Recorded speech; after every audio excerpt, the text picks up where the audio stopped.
میں نے ایسے کئی جنازے دیکھے کہ جب جنازوں پہ تلقین پڑھی گئی، امام حسین کا نام آیا تو ان کے کفن یہاں سے گیلے ہونا شروع ہو گئے.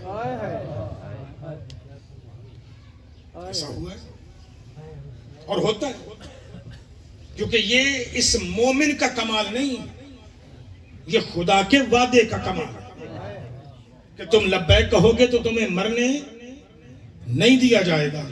اس لیے یاد رکھ، یہ وہ مذہب ہے کہ جس مذہب نے ذات حسین کے حل میں نہ صرف لبیک کہا ہے، اور اس مذہب کو آج تک موت آئی نہیں اور آئندہ آئے گی بھی نہیں.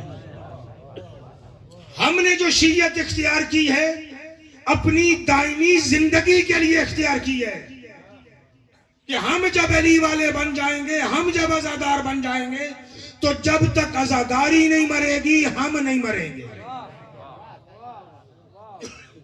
ہمیں زندگی مل جائے گی.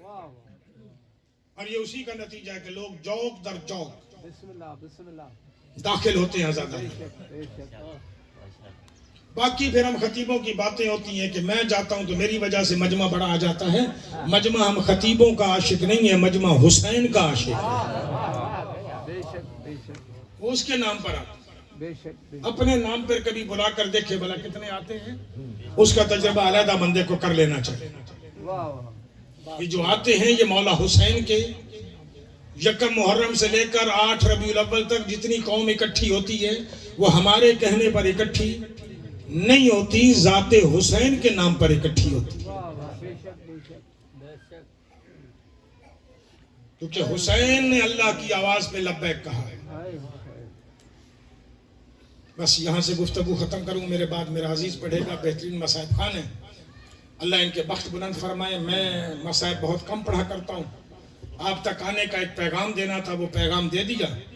بس ایک ہی جملہ آپ کی خدمتوں میں کہنا چاہوں گا کہ جوان کی موت برداشت کرنا بڑا مشکل ہوتا ہے.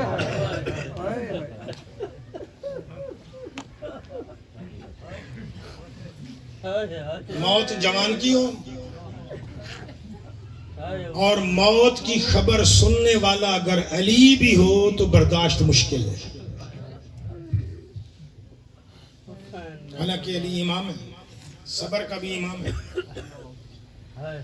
لیکن روایت کہتی ہے کہ جب حسنین نے، ایک روایت کے مطابق جناب فضہ نے مسجد نبوی میں کھڑے علی کو جا کے بتایا کہ علی، زہرا دنیا سے چلی گئی.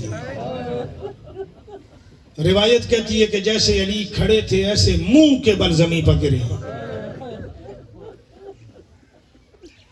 پھر علی نے بڑی اٹھنے کی کوشش کی، علی سے اٹھا نہیں جا رہا ہے. میں یہاں پر ایک جملہ کہا کرتا ہوں کہ ہم جب بھی گر جائیں یا اٹھیں، بیٹھے ہوئے اٹھیں، تو ہم یا علی یا علی یا علی کر کے اٹھتے ہیں. لیکن روایت کہتی ہے کہ جب علی سے اٹھنے کی طاقت بھی ختم ہو گئی نا، علی اٹھنے کی کوشش کر رہا تھا، ساتھ میں کہہ رہا تھا یا زہرا یا زہرا. علی ایسے اٹھا. میں صرف اسی جملے کی وضاحت کرنا چاہ رہا ہوں کہ جوان کی موت برداشت کرنا بڑا مشکل ہے. علی جیسا سلطان، علی جیسا صابر منہ کے بل زمین پہ تھا، کیونکہ زہرا جوان تھی. تقریباً 17 دن کم، زہرا کی عمر 19 سال ہے جب دنیا سے گئی ہے. زہرا جوان ہے. علی سے جوان کی موت برداشت نہیں ہوئی، علی منہ کے بل زمین پہ گرے ہیں. لیکن آئیے ذرا کربلا کا ایک منظر دکھاؤں. کربلا میں ایک جوان ہے جس کے جنازے پہ بوڑھا باپ آ رہا. کربلا کا پہلا شہید علی یعنی الاکبر.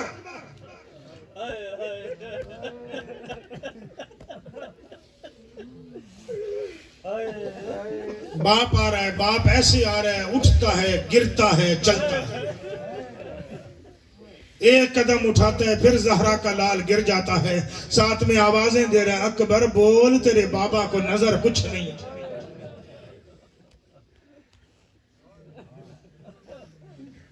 شہادت علی اکبر پڑھنا مقصد نہیں ہے. میں جس جملے کے لیے جملہ کہنا چاہ رہا ہوں، آنکھوں میں آنسو آ گئے، بس عبادت مکمل ہو گئی، دعاؤں کی قبولیت کے لیے جملہ ہے۔ زہرا کے لال کو نا اکبر کے جنازے کی طرف جاتے وقت ام البنین کے بیٹے نے دیکھا، قمر بنی ہاشم نے دیکھا، جس کی علم کے نیچے بیٹھے۔ غازی ایسے چلا جیسے شیر چلتا ہے۔ زہرا کے لال کی نظر پڑی نا، عباس جا رہا ہے، تو کہا عباس کدھر؟ میرا غازی رو کے کہتا ہے مولا اکبر نے زین چھوڑی ہے، جنازے تک تو جانے دے،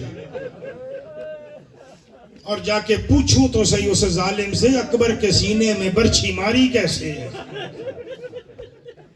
زہرا کا لال کہتا ہے عباس یہاں کھڑا رہ، دیکھ میں اکبر اٹھاتا کیسے ہوں۔ میں حضرت عباس کی وفا پڑھ رہا تھا، عجیب وفا کی منزل پر ہے ابو الفضل العباس، اس درجے پر کوئی نہیں آئے گا۔ غازی انہی قدموں پہ کھڑا ہو گیا جہاں زہرا کے لال نے حکم دیا تھا نا عباس یہاں کھڑا رہے، دیکھ میں اکبر کیسے اٹھاتا ہوں۔ انہی جگہوں پہ کھڑا ہو گیا، پھر دیکھا ہے کبھی گرتا ہوا جا رہا ہے، کبھی اٹھتا ہے، بیٹھتا ہے، چلتا ہے، ایسے جا رہے ہیں، پھر یہ بھی دیکھ رہا ہے ایسے جا رہا ہے جیسے سال کا بچہ کونیوں کے بل چلتا ہے۔ لیکن کیونکہ حسین نے کہا کھڑا رہے، کھڑا۔ جنازے کے قریب جا کے ایک مرتبہ زہرا کے لال نے ایک جملہ بھی کہا ہے کہ ہے کوئی جو مجھے اکبر کا جنازہ اٹھوائے۔ سرکار باقر اپنے بچوں کے ساتھ گئے تھے جو ہاتھ جوڑ کے کہہ رہے تھے دادا یہ تو بتا، ہمیں تو پتہ ہی نہیں جوانوں کے جنازے اٹھائے کیسے جاتے ہیں، ہم تو بچے ہیں، کم سن ہیں، ذرا جنازہ اٹھوانے کی ترکیب تو بتا۔ میرے آقا حسین نے جنازہ اٹھایا، غازی کھڑا دیکھ رہا ہے، جنازہ خیمہ گاہ میں آیا مقتل گاہ سے، عباس انہی قدموں پہ کھڑا دیکھ رہا ہے، کیونکہ حسین نے کہا تھا یہیں کھڑا رہے، یہاں سے ہلنا نہیں۔ وفا کی منزل ہے یہ ابو الفضل العباس کی۔ جب جنازے سے بیویاں رو چکی نا، رونے کے بعد علی کی بیٹی کہتی ہے حسین ہر کوئی آیا ہے، میرا غازی نہیں آیا ہے۔ تب میرے آقا نے کہا وہ دیکھ سامنے کھڑا ہے، جب یوں کہنا وہ دیکھ سامنے کھڑا ہے، اس وقت کہا اسے بلا تو صحیح، آکے اکبر کا دیدار تو کر لے، اکبر کی زیارت تو کر لے۔ عزادارو سنو گے جملہ؟ اس وقت حسین نے کہا عباس، کہتے جی زہرا کا لال کا ایک مرتبہ آکے اکبر کی زیارت کر۔ جب حسین نے کہا روایت کہتی ہے غازی نے ایک قدم اٹھایا ہے، دوسرے قدم پہ منہ کے بل زمین پہ آیا ہے، رو کے کہتا ہے مولا ذرا میرا جگر دیکھ، اور جل کے کباب ہو گیا ہے، تو نے اکبر کیسے اٹھایا؟ اور اکبر کا جنازہ اٹھانا کوئی آسان نہیں تھا۔ علی کی بیٹی کو کہنا پڑا حسین جلدی کر، جا کے غازی کو تسلی دے، کہیں ایسے نہ ہو وقت سے پہلے ہی چلا جا۔